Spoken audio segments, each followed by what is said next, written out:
You put yourself in a room with millionaires and successful people, you're going to be that sixth successful person.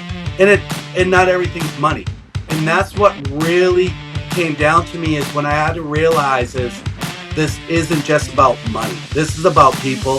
This is making a difference out in the world.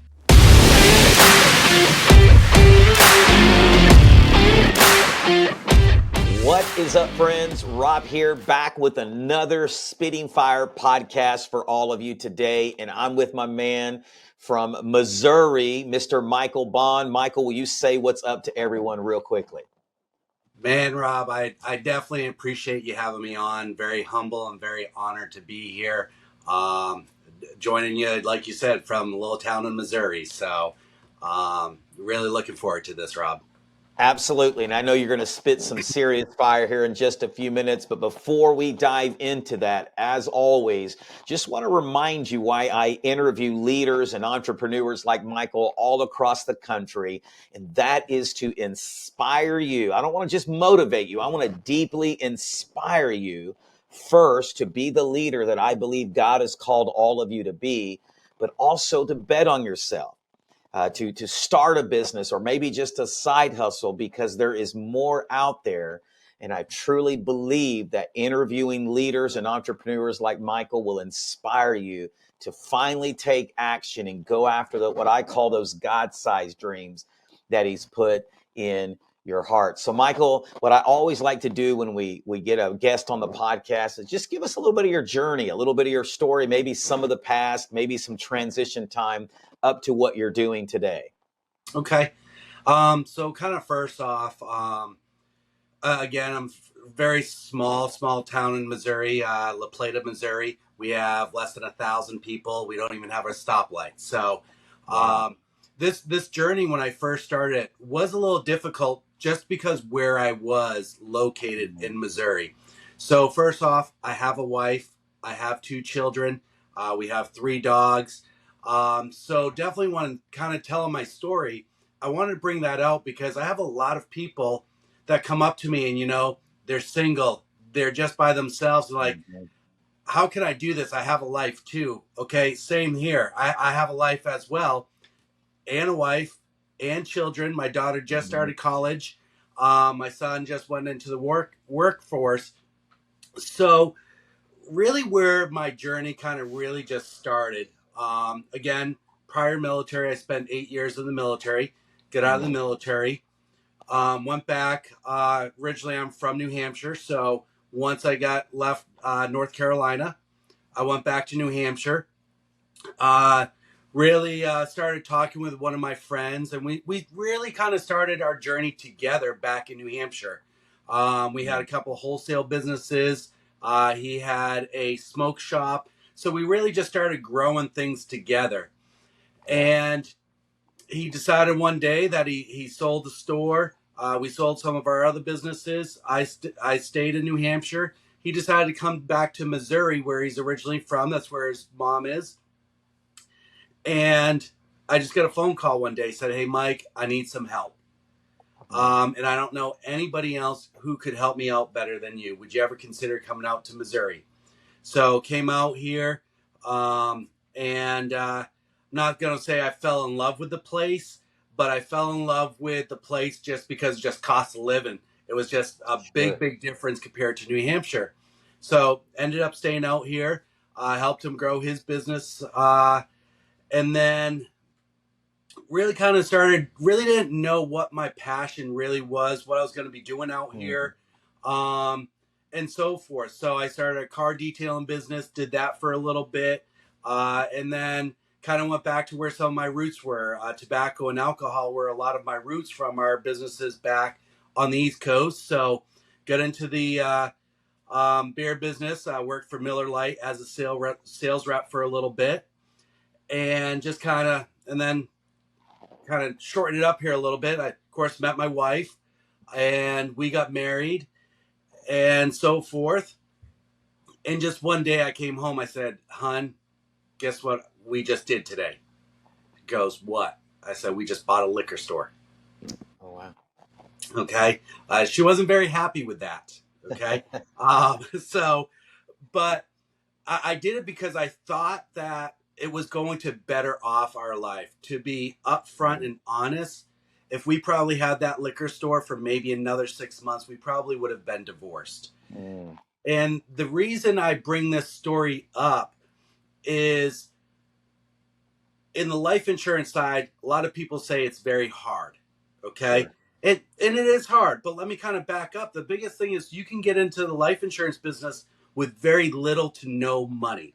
Okay. Sure. To start off with. So we bought the store.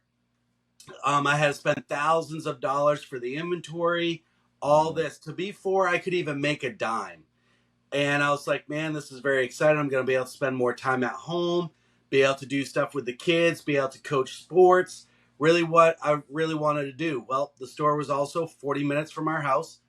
So mm, I traveled every single day. Having a small convenience store like that, you're making very little profit. So I was spending right. thousands and thousands a week to make maybe 10%. Mm, So working 60 to 80 hours a week to make 40 to $50,000 a year. oh, wow. So it just kind of really one day again prayed about it, just really did not know what to do because I was just spiraling down a rabbit hole. I'm like, I can't Yeah. give up. I can't fail. Really did not know what to do. And then my insurance agent came in one day and he shopped at my store and he's like, Mike, I'm looking to retire. Would you happen to know of anybody that would take over my agency? I'm like, let's sit down and talk. He goes, well, you have this store. I said, I can sell this store very, very quickly. Yeah. So sat down, we discussed it. Again, I didn't have any experience in the insurance business. So came home this time I did talk to my wife, said, hey, this is what looking at, what do you think? Do I have your support? Because that's the biggest thing with this business is having your spouse's support. Right. Because if you don't, Good. you're really just going to be kind of just going around in circles. So came home, bought the exam, practice exam. It was on a Friday night or no, Thursday night. Studied as much as I could. Took my test the next morning. Failed it. Just mainly I bought the wrong study material. They didn't have any of the Missouri laws on there. So I'm like, okay, this isn't gonna be a dream killer. And of course, got home that Friday, and my daughter had wrote me a note and just really said, you can do this. And got the study material, did a test the next morning at 8 a.m., passed, got into the insurance business. Um, Things weren't all what it seemed to be. Things didn't turn out the way that they were, meaning the person I bought the store from pretty much said he was going to help me get trained, do this. I mean, when the transaction was done, he was pretty much gone. Well, again, I had no clue what I was doing. I walked into Mm, the office that I purchased, seeing all these files, and as I started learning stuff, it was all pretty much health. Okay, um, health policies. This was before whole Obamacare got in, sure. and then all of a sudden, at that time, Obamacare started. So anybody that was in the health business knew what happened at that time. Yeah. So I sat in the office and I'm just like, okay, what am I going to do? I can't fail. Okay, there's no looking back. There's no second chance. There's no backup plan. I said I can't fail. So I ended up going, reaching out to a company that I started off my pretty much my career with. I was a captive agent for 5 years with this one company. Again, no longer there. I don't recommend being captive with anywhere. There's so much opportunity being independent. But I Sure. am very grateful for that experience because it got me to where I was today. Okay. So when I first started off my career, is the leads that I could only purchase was over 3.5 hours away. So I Wow. first started getting into the business. Monday, I had to say bye to my family, leave, stay in hotels, stay at people's couches, whatever I could do to make this work. I Mm, did it. Showed back up on a Friday evening, got to see my family, Saturday morning, I'm out in my office doing paperwork, sending out thank you cards, doing everything I could. And that's pretty much what my life was for at least the first year.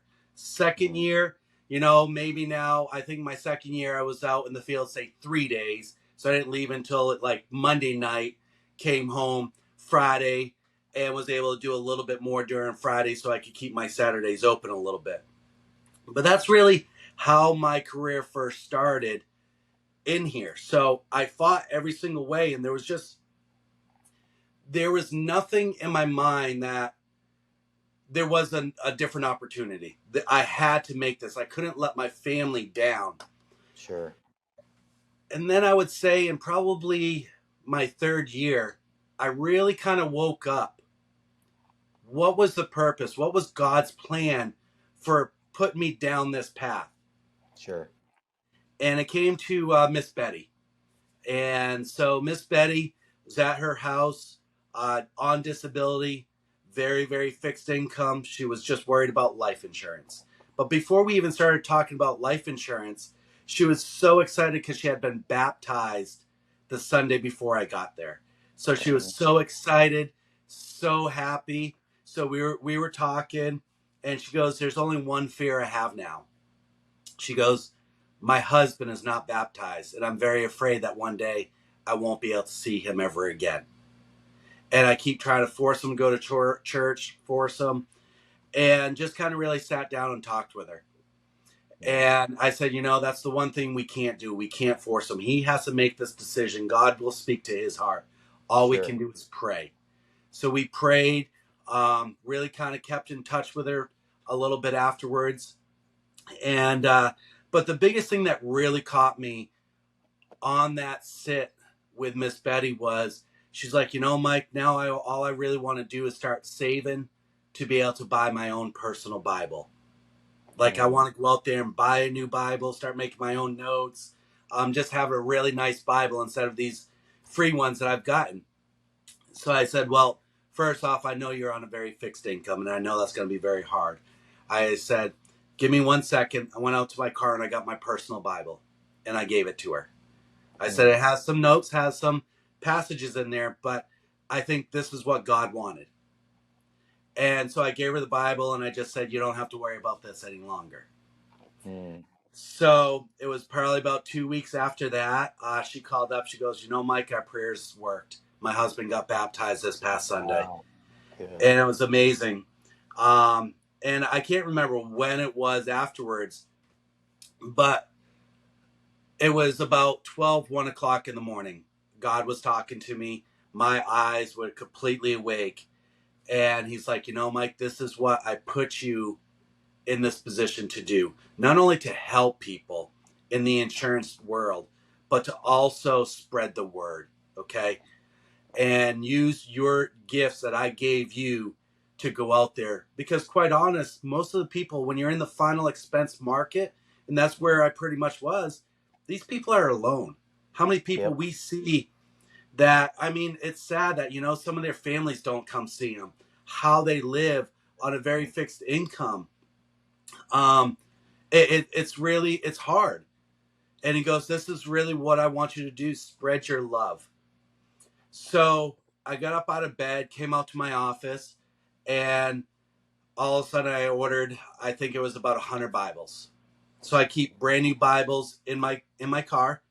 I have a little special message in each one. Have my wife's telephone number, has my telephone number, and then also has one of our pastors from our churches in there. So I did that. I'm like, okay, I'm going to make sure nobody ever has to be in this situation again. But again, that still wasn't enough. And so then one thing that I really do that I recommend a lot of agents to do it, I don't have one right here, but then I also made cards up. Of course, has my name on it, but on the back side, it has about 15 of my favorite Bible verses. And it's just captured, you are never alone. So every time I leave every single home, they always have one of those, and just let them know that, you are never alone. I know things aren't looking the brightest, but let's be thankful for the stuff that we have, because the stuff that you have, somebody out there doesn't even have that. They're sleeping on the streets. They're Sure. homeless. Sure. So that's really just where my whole career really changed. Mm. And it wasn't just out there going out trying to sell an insurance policy to make a dollar. It was out there to be a difference maker. Yeah. Yeah. No, I definitely love that. I was honored to be able to share at the main event, which is a conference that we have within Impact Legacy Group. And obviously, both you and I are in the insurance industry. I do more Medicare on the Medicare side. You do more life insurance. But one of the things that I challenged the audience was we never want to sacrifice impact on the altar of income, right? We never want to get it twisted and understand that the mission is more important than the money. But speak to this real quickly, because there's several things I want to unpack with that intro you gave us. But just while I'm thinking about it's fresh on my mind, that a lot of times people don't understand this, that if they will be mission minded, people minded, impact minded, it's like God blesses you with the income as a byproduct because you are making a difference, right? Have you seen that in your career as well? Froze up there a little bit, Rob. Oh, you there? Yeah, I'm here now. Yeah, yeah. What I was saying is that have you seen this in your career that when you are impact minded, mission minded, people minded, you see the money, the profits, and the income as a byproduct? Like in other words, in our industry, it's sexy to talk about income and apps and all of this, and there's nothing wrong with that, but that's not the main thing. But what I have found is that when I make the main thing, like God's main thing, he blesses me on the back end. Have you seen that as well? Oh, tremendous. When again, like my first 2 years, I was just really just running around. Really, again, had no mentorship. Taught me Yeah, the business a little bit, but there was no mentorship. It sure, was pretty much if I needed to figure out something, or I'm like, hey, how do I get there? How do I get to that next level? sure. Answer I always got was buy more leads. That Yeah, fixes everything. Okay. yeah, And really that day that when I went in there said, I'm not here to sell somebody. Okay. I'm here to add value. sure. Okay. And that's really what changed was again, when I was doing God's work first, yes, very, very blessed. I look at where I am today compared to where I was 5 years ago. Yeah, Um, Looking at the people that I surround myself with. yep, I mean, that's really where it comes to, Rob. I mean, looking forward. Are you going to be at the fall event? sure. Yeah, Okay, really looking forward to actually shaking your hand in person, yeah, um, and so forth. But what I really found with Impact, compared to any of the other places that I have, is the family, is the mindset of all them. They're all wanting us to succeed, and they put God first, sure. and God blesses us afterwards for Yeah, that. And that's yeah. that's the amazing part with the group that we all have right now. Yeah, I was thinking about this as you were talking. Is I do like a little inspirational content every day on my YouTube channel, Instagram, and and one of the things that I shared this morning was that we live in a world where everybody acts like they want to be part of the problem, but we have the opportunity to be an answer, right? Like, and actually, if you look at it this way, we have the greatest answer ever for every person in every situation, and his name is Jesus. And so I definitely love what you're saying. There's a couple of things I wanted to impact because I love that the fact that you didn't let adversity stand in the way. So I want you to kind of expound on that a little bit because I tell people this. I say it this way that with our assignment, God's given us all of assignment, right? Whether that's insurance or wherever industry you may be in, and He never promises us that adversity is not included in the assignment, right? And so I think so many people don't understand that when you step out on faith or when you're living on purpose, when you're living out that assignment, it blows my mind because I've been there as well. How many people struggle with the adversity part? Will you talk about like the adversity that you faced? I know you shared a little bit, but what was it really? I mean, I know God, but what was it that really helped you navigate through that and understand this is part of the process and the journey? I mean, I definitely knew it wasn't going to be easy. And again, having the Sure. mindset of having businesses before, one, military did a lot of discipline there. Just from there, um, nothing comes easy. Okay, Yeah. you look at every single millionaire out there. You look at every successful person. Okay, they have the battles. They're the ones that are getting up 4 or 5 o'clock in the morning doing more stuff than half the people out Mhm. in the world today do before even 9 o'clock in the morning. So it's being the discipline, and my mindset is I could not fail. Okay, is my why was bigger than what I was looking at. Okay, I could not come home because again I felt like I failed in the convenience store business, Mhm. which I didn't. I bought a store that was doing less than a $500,000 in sales. I sold the business doing over $1 million in sales. Okay, within 2 years. So did I fail? No, I didn't fail. Did I fail on what my purpose was? Yes. Okay. Do Mhm. I feel that I failed in God's eyes? But again, God put me in those spots for a reason. Okay. Sure. Really made me think like, hey, here's these opportunities, but they all can change very, very quickly. Right. Um, and that was kind of the really biggest thing is all the obstacles that I had to face. Again, being away from my family, traveling 3.5 hours, okay, to go just to see people. Um, One being captive, so I had to overdo that. But mainly, I put people first. Yeah. Uh, Again, for people that are in the insurance business, my persistency is very, very high. I run Mhm. over a 90% persistency. Wow. And the reason for that is because I don't think about the dollar. I think Yeah. about the person first. And it took Sure. me a while to do that, okay? I mean, those first 2 years, I was thinking about the dollar. But when you think about the dollar, you're usually going to get a chargeback because you're in there not trying to help somebody. You're just thinking Sure. about yourself. And when Yeah. you think about other people, that's really what kind of helped. And over the years that I've done this, I've seen what God can do. Mhm. When you're not following the right path, God can take it away very, very quickly. And next thing you know, you're just like, what am I doing here? But Sure. when you're following the steps that He has guided you, and again, He's blessed me now for helping growing future leaders. He's Mhm. helping me grow an agency. Okay. And He's aligning me with the right people. Mm. Because one thing I say, you put yourself in with five broke people in one room, you're going to be the sixth. That's Okay. right. You put yourself in a room with millionaires and successful people, you're going to be that sixth successful person. And Yeah. not everything's money. And that's what really came down to me is when I had to realize is this isn't just about money. This is about people. This is making a difference out in the world. There's so much negativity out there that you have to look at that positive side.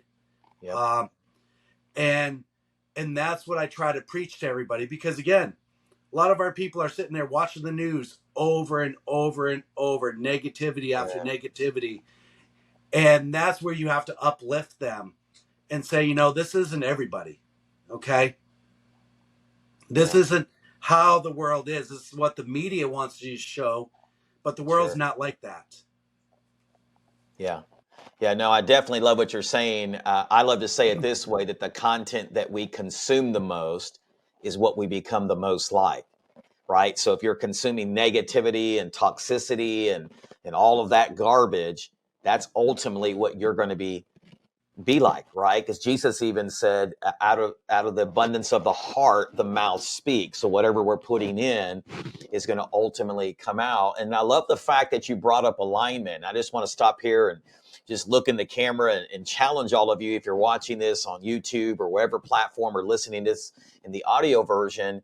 Listen, it's very important that you're in alignment with the assignment that God has given you. But part of that alignment is the people that you surround yourself with, right? That's either going to push you towards that God given assignment so you can live it out, or it's going to distract you, hinder you, cripple you, whatever words you want to use there. So I'm glad that you brought that up, because there's many of you maybe watching or listening to this today that may be doing the right thing, maybe doing the thing that God has called you to do, but you're in the wrong soil. You're in the wrong place. You're not fully in alignment. And I want to challenge you to get uncomfortable and seek that out. Find where God wants you to be aligned. And Michael, I'm glad that you brought that up. Let's talk about purpose for a minute, because that's such a cliche word, and in our industry and all industries, and we hear it out there. You can get on TikTok, Instagram, Facebook, and YouTube, and everybody's talking about purpose. Define what that means to you. Like, what does living on purpose really mean? Really, for me, living on purpose is just to really be honest. For a long time, I didn't know what my purpose was. Sure. Okay, and I mean, just over the years, there's just so many things that I have changed, but I had to open up my heart first. Okay, Sure. um, and really and opening my ears and listen. Okay, That's good. because my purpose was like, hey, I've got to be successful. I got to go out there. Like, we all look at all these expectations that we all get from either parents, friends, whatever. Like, hey, you got to have a job, you got to be successful, you Yeah. got to have this, you got to have a house, you got to have a car, you got to do Yeah. this, you got to go to college. There's so much there, but the biggest thing is really finding out what not only do you want, okay, but again is really truly finding that passion, okay, Mm. that purpose. And when I fell into this opportunity, again, everything did align. Okay. The purpose wasn't all there. It was just like, hey, I know you can make really good money in this business. And that's what I was chasing. But then when I started opening up my heart and really listening, and that's when me and my wife, me and my family at this time, we really got closer to God. We did go to church more. We really just kind of opened up. And it really, this this chapter of my life has really opened up a lot of different avenues Mm. for me, is not only for the people that I have formed relationships with, okay, really good friends. A little shout out for them too is Mike and Jalen of True Wealth. I mean, they are truly, I got to meet them over 3 years ago. They're my brothers. Okay. I would Yeah. take a bullet for them. Okay. Yeah. Meeting Roger, meeting Zach, meeting Chris. I mean, just who they are, the relationships that we have formed, and just knowing that you've got somebody that's actually supporting you, and knowing that they're giving me advice that's not going to just make me more money, but it's going to be successful as a person. Yeah. But the biggest thing is, I say really what the biggest purpose is when I started first listening to God. Okay. Yeah. When he kind of really opened up and said, Mike, this was the purpose. Okay. Yeah. And when I started doing it, just the passion is there. I mean, I love what I do. Okay. So many people, they see me there and they're just like, Mike, how can you love this? How can you love going into, say, maybe some of the homes that we do have to go into, or Sure. anything? But it's looking at that bigger picture of knowing that, hey, this person now has my telephone number that can reach out to me anytime they're feeling down. Okay. Yeah. Because my telephone's just not on just for insurance. Okay. It's out there for people. But Yeah. I also think that everything did line up, is 4 years ago, like with this business, over 4 years ago, I had never met my father in my life. Mm. Never met him. To be quite honest, didn't even know his name. Mm. And sitting down with some of the people and just really just opening up to them and talking to them and hearing some of their regrets, Yeah. it made me really think, like, man, do I really want to go the rest of my life without knowing my father? So I Yeah. started looking into it and so forth. My dad's spending the week out here. He came out from New York. He's out here with me. this whole week. We've really started forming a relationship. And again, I'm grateful because that all really started because of this avenue God put me in. Because if I didn't listen, if I wasn't here, I was so stubborn and had so much hate build up inside of me that I couldn't sit there and just say, "Hey, I'm going to go out there and do it." Okay. That again, prayed about it, talked with my pastor, just hearing stories after stories. I'm like, all right, this is the time God has set this path up for me. Um, so there's so many things that have really just lined up over the years of just not giving up, just knowing that that passion was there, that things are all lining up the way that they were supposed to be, in God's eyes. So Yeah. for for the people that are listening, again, this say if you are in the insurance, might not be the exact avenue that you're supposed to be on, but it's the road that's going to take you where you want to be. Yeah.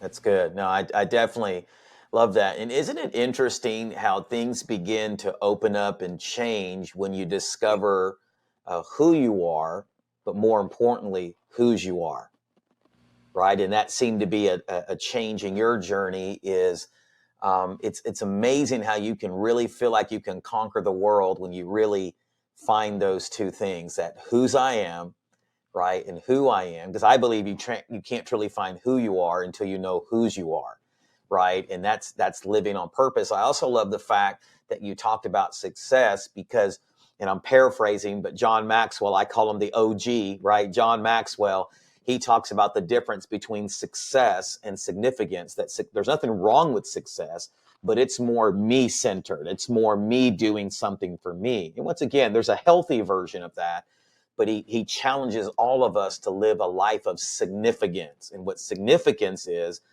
others focused.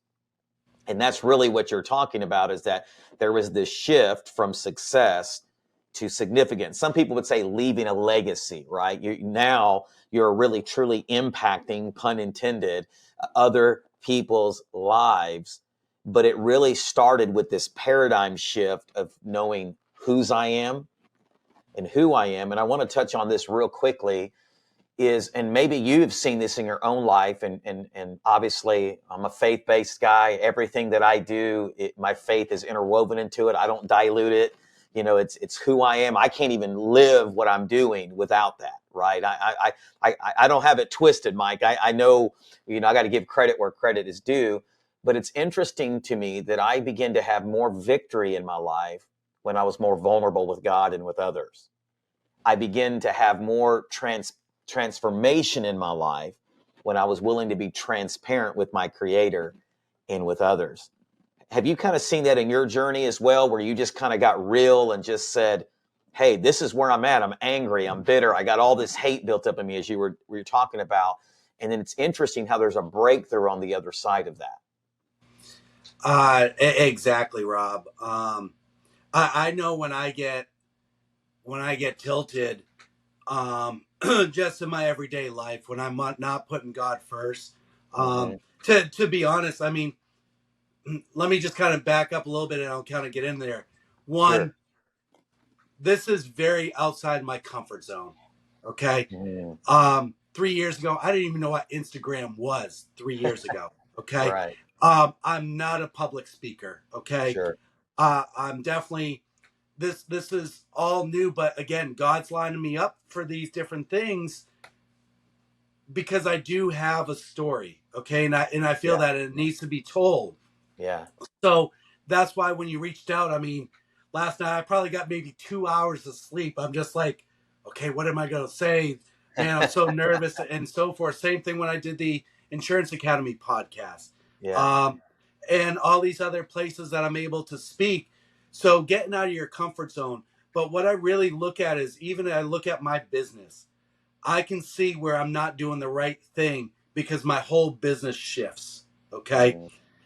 And not in a good way. When I know I'm not doing following God's words, and deviate and say from his plan, thinking, hey, I can do this, man, I'm successful now, I can do this all by myself, it goes downhill very, very quickly. Yeah.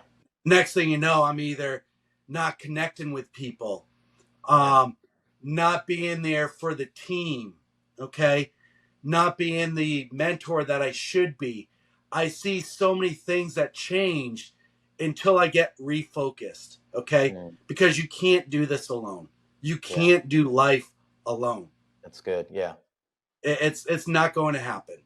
If you don't have God in your life, you're not going to say you're going to be completely miserable, but you're not going to be the happiest person out Sure. there, okay? Sure. Um, and that's what I give grace to Yeah. is again, I was starting to deviate a little bit. Okay. I don't sugarcoat. Okay. I tell it how it is. I mean, I started deviating of not reading my Bible every single day Mm. and not listening to the word and not listening to some of the people around me. And then here on Sunday evening, got a text saying, hey, would you speak on the impact call on the launch call on Monday? I'm like, okay, sure. What are we going to talk about? Um, so did that. Next thing you know, you reach out to me. Okay. And it just really put that back like, hey, God just realigned everything back. Like, hey, you're deviating. I'm going to put those right people back in front of you to get you back on track of where you're supposed to be. Yeah. No, I definitely love that. And I just want to challenge everybody that's watching or listening this. Don't settle just for temporal happiness with success, right? I mean, there's nothing wrong with success when God is really has this life of fulfillment for you if you're willing to live a life of impact and significance.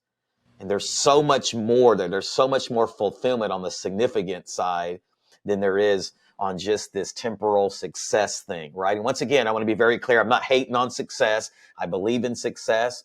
But I also want to challenge you too that if you are faith-based entrepreneur, and I do understand that some listening and watching this are not, and that's okay. We love you, and you're obviously included in this. But for those that are, I want you to understand that ministry is not something that you do. Ministry is who you are. When you surrendered and waved the white flag or surrender and gave the keys to the kingdom to Jesus, you became his follower. So ministry is something that you are. And the reason I bring that up, Michael, is because to me, they're together, right? I don't have my insurance agency and then my faith. They're together, right? I can't really fully run my insurance agency without my faith. So I love that you're talking about that. So let's talk about leading people, because now you've transitioned to leading people in your agency. Define to me what a leader is to you. Like what kind of leader are you looking to be in order to impact others? The leader that I'm looking to be is, and again, I'm growing on this every single Sure, day. we all are. Yeah. I've had some great leaders in the past, and I've had not the greatest leaders. Yep. So I really look at is one, faith comes first. Okay. Mm-hmm. People always ask me, Mike, how big do you want your agency? How many leaders do you want? How many, all this? I don't know. God Sure. knows. Okay. Sure. So really the leader that I want to be is what my tools, what my skills are. I want to share those out there. So once I start deviating from that plan of impact over income, Mm. that's when I know I'm not a great leader anymore. So really, when I really looked down of what I wanted or what type of leader that I wanted was everything that I learned from the military, everything that Mm. I did learn from all the great leaders and mentors that I have or I had. But I also learned from all those people that weren't great leaders to make That's sure that good. I'm not there. Okay. Yeah. So the biggest thing is when I sit down with, say, a future business partner, is more is what can I do to help you get to your goals? What are you Sure. looking for? Okay. Where it's not just about me. It's not never ask, what can you do for me? No, what can I do Sure. for you? How can I help you? What do you need? Yeah. Because once I left my captive agency, I did go to an IMO, get into the independent world, and my mindset was not correct. Okay. Sure. So the time that I spent um, with Mr. Dillard is he helped me get my mindset, getting back to, say, reading some books, some leadership books, just really getting to know who I want to surround myself with. And that's really what has changed over the years is who I've actually surrounded myself with. That Yeah. circle that I surround myself with is totally different from the circle 5 years ago. Okay. So really that leader that I want to be is faith based, first off, and honesty, integrity, and just treating everybody like family. Okay. I will never ask somebody to do something that I'm not willing to do myself. Sure. Okay. If I'm giving the advice to sit there and go out there and work or making some sacrifices, trust me, I've done it. Okay. Yeah. And if you don't believe me, I'll go out there and do it again with you. Okay. Sure. Um, so that's really where I really look at just myself is just trying to treat people the way that I want to be treated. Okay. Not just that they're a dollar sign. Okay. Sure. Um, all the employees that I've had over the years in my businesses, okay, they stayed with me because how I treated them. Right. Okay. Treated them like a person, treated them as an actual partner, not an employee. Yeah. Okay. Um, so that's really where I kind of see myself in that role.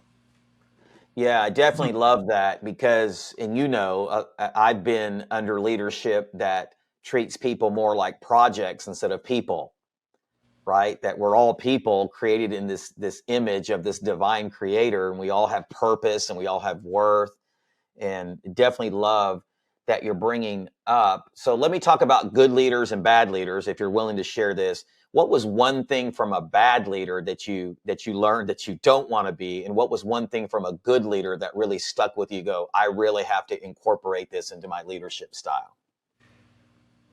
Really from say to start off with the bad side was more as I was a dollar sign to them. Okay. Mm, Um, that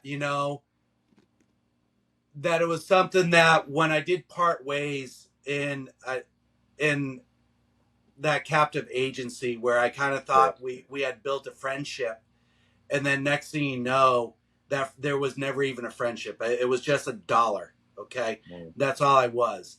So really, that's there, and not even just having any knowledge to how to be successful. Like I said, when sure. I first got into this business, I had no knowledge.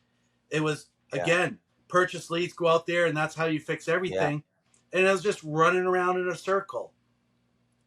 On the good leader side of where I really is more invested into people. Okay, Mm, really spending the time, really listening to them. Okay, because a couple of my uh, business partners that I have now, they're like, Mike, well, really didn't think we were friends. Of course we are friends. Like you yeah. would not be part of, say, Serenity Insurance if we weren't friends. Okay, because that's the first thing is this agency is a family-based agency. Okay, it's not me because Serenity Insurance would not be here just with me. It's here because of you guys. Okay, Sure. um, and really, what I've really learned is investing in yourself. Okay, Yeah. um, again, being in the military, I mean, there was one way of doing something. Okay, that was pretty much it. Okay, you listen to your chain of command. You didn't listen to your chain of command, you're in trouble. Okay, Right. so it was more of that year. Once I got out of my captive agency, that year of invested in myself. Okay, realizing who I actually was, who I actually want to be as a person, Yeah. um, affirmations, okay, just so many different things of knowing who I want to be. That's really where it started off of, because if you want to be a future leader, you have to know who you are first. Okay, Right. you have to invest in yourself, reading books, listening to podcasts. Um, we brought up the Insurance Academy podcast. I mean, I've listened to all those episodes over and over and over. Listen to your stuff that Mm, you've put out now, and listen to the guest speakers that you have had. So instead of me sitting there watching Netflix, I'm yeah. investing in myself so I can be a better leader to the people that want to step up and be leaders themselves. To, like I said, do it a right way that I feel is the right way of having honesty, integrity, Mm, knowing that, hey, they can always trust me, because trust is a big thing. Okay. hmm. Unfortunately, the insurance business, there's a lot of places there is no trust. Yeah. There's a lot of leaders that, man, they'll cut your throat very quickly to make a buck. And I Yep. never want to be in that way. And every single week, that's the first thing that I do ask my business partners: is there stuff that I can do better for you guys? Okay. Sure. And the only thing I ask for you guys, our core beliefs. If I step outside of those, please check me. Sure. Yeah. And listening and taking the advice. And again, yes, everybody, they want to build their brand, they want to build their business. Okay. Yeah. And yes, your name might be on that LLC, it might be here, but if you don't surround yourself with the right people, that just, it won't be there. Sure. You look at every successful person, that's one of the things that they say: if you don't surround yourself, how many years I've tried to build an agency, but I didn't surround myself. I'd Mm, have an agent stick around for a month, 2 months, whatever, because I wasn't a great leader at the time. sure. That they go. Yeah. Yeah. No, I definitely love what you're saying. And you guys need to go back and rewind these last few minutes because, Michael was spitting some serious fire there. And it's true, right? That we'll invest in so many other things, but we won't invest in ourselves. And Michael, I don't know how you feel about this, but I don't think that's necessarily because people don't want to invest in themselves. I think there is a group of people that is. They're just lazy, irresponsible, and they'd rather just do everything else but invest in themselves. But you've seen this even as a leader, and as you're going in those homes and you're giving Bibles and encouraging people, just life, people in their lives have just beaten people down to the point that where they just don't feel they have any worth at all. Have you seen that? Yeah, I see it every day, and I mean, really, just kind of bringing that up. Have somebody on my team, same thing. I mean, she's been in the business for a very, very long time, Sure. and just not being around great leaders. She's lost great leaders. Um, Mm, and I mean, she was ready to get a job. It was the people that she was listening to, sure. family, so forth. Just like, why are you doing this? Yeah. And when we finally got to partner together, where she has come to this day, very, very proud of her. Same thing with another gentleman on my team. We've been working together for over 8 years. Mm, And when he finally got some leadership and I helped him get there, I mean, to see where him and his family are today, a lot of new people that are on the team, just to really, because I've been down that road before. So just to really, just to speak, because a lot of people, they don't even believe in themselves, and they have so many people. Why are you doing this? We got a gentleman that, he just gave up his full-time job to come full-time. wow. Everybody at his job said, you were so stupid doing this. You're giving up a retirement, you're giving up this. He's like, you guys have been here for 20 years to what? To make it, say, a pension of what, $50,000 a year. Yeah. Okay. No, I can do so much more here. And so that was the biggest thing. It's like, he asked me, he's like, Mike, why are you investing in the time in me? Because I see the potential in you. Okay. You've got every aspect. I know where your heart is, and I can help mentor you to go out there and do the right thing. Because wealth is a lot of different things. It's not just money. Okay. Sure. Wealth really comes from your heart. Okay. Yeah. Where are you happy? Okay. Because I know many people that they make $30,000 a year, if not less, and they're the happiest people out there. They have Yeah. the most wealth in the world. And then you get Yeah. people that, they're millionaires and they're miserable. Yep. Okay. And that's really where I've kind of looked at my journey so far is, as long as I'm happy, I'm making other people happy, and I know that I'm doing the right thing, everything's going to be lining up to where I'm supposed to be. Yeah. And I love that you're talking about that, and listen, this is the reality. At least it is my reality when I read God's word, is that we are our most fulfilled when we're living out the assignment that God has only assigned to us, assigned to you, Michael, assigned to you out there watching or listening. And when we're using that assignment on purpose to love and serve others, right? That's where I find that I'm most fulfilled, is when I really hone in on that assignment that's only been given to me, right? There's only one of us. We're all uniquely created in this image of this divine creator. For me, that's the God of the Bible, obviously. But when we're living out that assignment on purpose and we're asking God, how can I use this to love, serve, impact others? That's where I find my most fulfillment in life, and nothing even comes close, right? When I'm living out that assignment. As we get ready to close today, I ask everybody that comes on the podcast, and that is, if there was one word that you would use to describe Michael Bond, what would that one word be? Whew. I would say kind-hearted. Okay, so kind-hearted. Let's expound on that. How has being kind-hearted or having kind-heartedness contributed to the impact or the success that you're making today?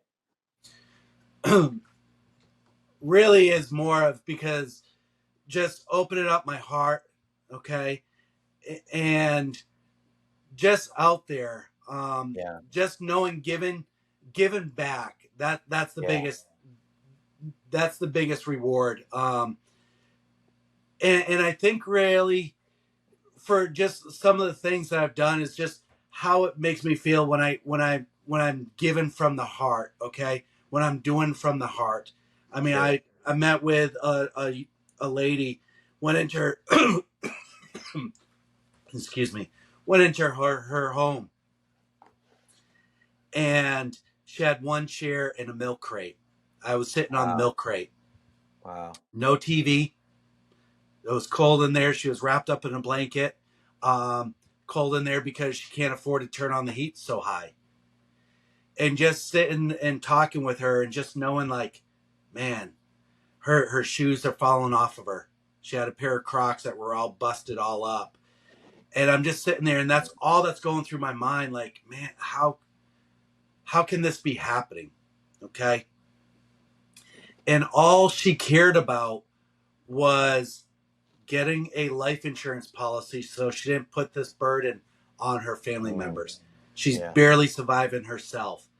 Listening to her story, and again, I don't know her children, but very ashamed of her children to letting her mm, live like this, because they're all successful, mm, letting their mother live the way that she is, and all she still cares about is making sure that they didn't have to do this. yeah, yeah, And I come right out, and I told her, I'm like, I'm not doing this. I can't do this, because I know it's taken even more. You're barely surviving right now. You have to go yeah, to food shelters for food.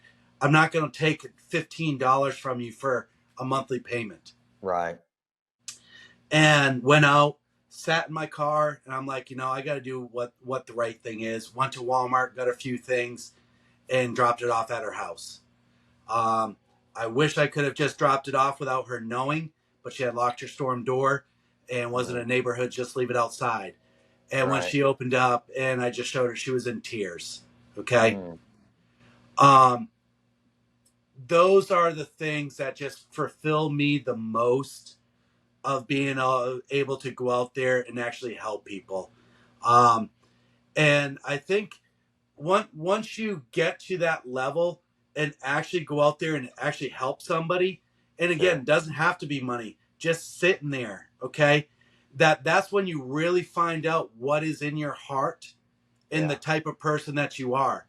Me and my wife, we go to Chicago every October. Yeah. And the one year, she's like, instead of getting me a birthday present, I want to make homeless bags. Because after our first year up there, the amount of homeless that was there. So we did homeless bags, giving them out.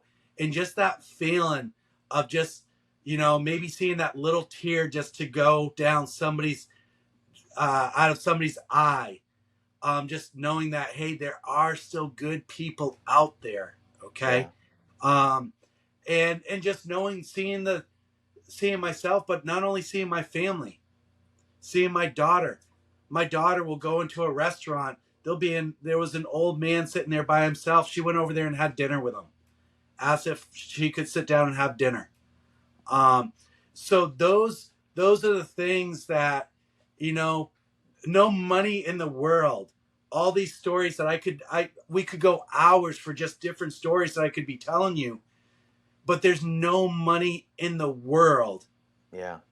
that could just see that face of that other person, knowing that there is still hope out there. Mm. And that's, I would just say, is that's where my heart is Yeah. just being kind. If the Yeah. world had more kindness, okay, um more people that believed or just followed the word, okay, because there's just little things that you can do to make a difference in this world. Sure. How many elderly places that you could go to, how many nursing homes that you can go to, Yeah. just somebody on the street just saying hi, okay, giving a bottle of water to somebody, spending there when you're in a home, okay, if you are in the insurance business or going out there, just going in there and just listening to the person. Yeah. um and really, I mean, you never know what you're going to learn from people until you actually sit down and talk to them. Yeah. Again, another thing that really just kind of just brought back to my mind was I was in a home. Again, we business never even came up about an insurance policy. It's what I came in there for, but she was actually a pastor. Didn't know about it. We just started talked a little bit more, and so it got to the point where, because there was a little while where our son didn't want to go to church. We'd be going to church, he'd be staying back, and we're really trying to find that hard place of, do we force him to go or do we let him make up his own mind? Again, Sure. force him to go, that's just going to resent him even more, and one Yeah. day not going. And so, we prayed about it and just prayed about it, and then he started dating a girl that, I mean, her dad's a pastor. So next thing you know, he was leaving before us to go to church, to go to their church. So there's a lot that you can learn by just listening, Yeah. and having that open heart Mm. is the start of it. Yeah, I love that we get to close this out today. You've been so generous with your time, but I love that sometimes we forget that we are called to be carriers of kindness, carriers of hope, carriers of peace. And it goes back to, are we acting like the problem, like most people in our society, or are we saying, God, help me be an answer for someone today? That Bible that you gave away was an answer, today. And I truly believe that God has way more solutions than we have problems in this world. But it's if we're willing to listen, like you challenge us today to listen, to be open, to be vulnerable, to be transparent, to be real. And it's amazing that when we fall into that, when we are intentional about being in alignment with our Creator, that miraculous things begin to happen. And I'll just say this, and then I'll ask you one more thing, is that I think a lot of times we think we can't make a difference because we see all these famous people, or even in our industry, a lot of times it's the celebrity type personas in our industry that seem, oh man, I could never be that way. And we think in our minds like, oh, they must be like Avenger type, people, and I'm using a comic book reference there, but, when in reality, it's just go do something for someone today when no one's looking, right? Just go be that person.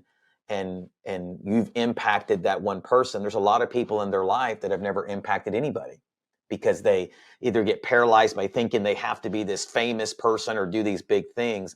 But if we all just did one little thing every single day, it would cause a massive ripple effect throughout our world. So Michael, if somebody said, man, I really like this Michael Bond guy, how can I find him online? How can I connect with him?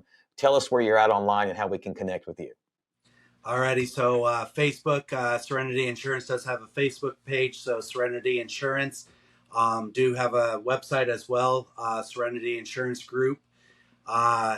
Instagram is again Serenity underscore insurance. I think what it is on there. Again, you can reach out to me personally. Usually my telephone number 660-269-8899. Shoot me a text if you can't find again me on the social media stuff. I have somebody that handles all that, so I don't Yeah. know much of that stuff, but it's a lot easier. Again, if you want to reach out, talk, anything, please reach out to my cell phone, text me, call me. Be glad to have a conversation with you, and help you, give you any advice that I can to help you get to the level that you want to be at. Absolutely. And we'll put all that in the video description when this drops here in a few weeks. And as we close today, I want to remind you of two things. Number one is please take a moment to like, comment, subscribe below. Share this message, this story that Michael has shared with us today with someone who you think, man, I really believe they need to hear it as well. And I pray that you were inspired. I like to say it this way, that I pray that we put fresh wind in your sails and really inspired you to be the leader, the entrepreneur, just the person that I believe that God has called you to be. And by liking, commenting, and subscribing, turning the notifications on, this helps us inspire and impact more people because the YouTube algorithm allows us to be seen by more people. So we would definitely be thankful for that. I just want to say God bless you guys, and we'll see you on the next podcast.